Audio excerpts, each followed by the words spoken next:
Chapter 1. The Tolbooth Jail, Glasgow, Scotland, July 1810. Blackloch Hall? Sir Henry Allardyce shook his head, and the fine white hair that clung around his veined, bald pate wafted with the movement. Upon his pallid face was such worry. It tugged at Phoebe's heart that her father, who had so much to endure in this dank, miserable prison cell, was worrying not about himself, but about her. "But I thought Mrs. Hunter was estranged from her son." "She is, Papa. In all the months I have spent as the lady's companion, I have never once heard her or anyone else in the household make mention of her son." "Then why has she expressed this sudden intent to travel to his home?" "You know that Charlotte Street has been twice broken into in the past months, and the last time it was completely ransacked. Her most private things were raked through, her bedchamber, her dressing table, even her—" Phoebe paused and glanced away in embarrassment. Suffice to say, nothing was left untouched. Her brow furrowed at the memory. "The damage was not so very great, but Mrs. Hunter has arranged for the entire house to be redecorated. As it is, every room seems only to remind her that her home has been violated.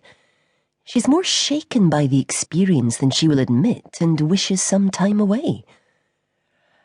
"And they still have not caught the villains responsible for the deed?" Her father looked appalled.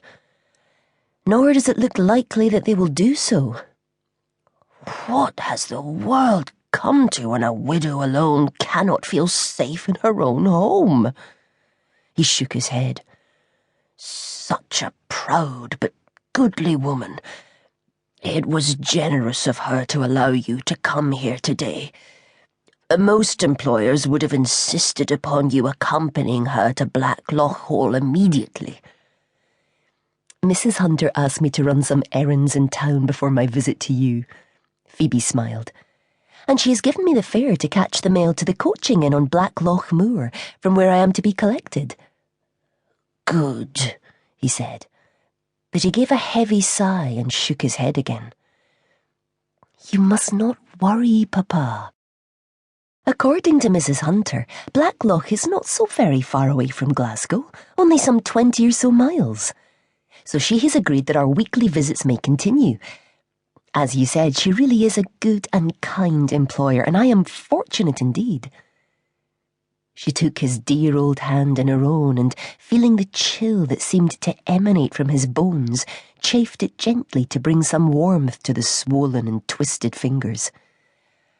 "And she inquires after your health often." "Oh, child," he murmured, and his rheumy eyes were bright with tears.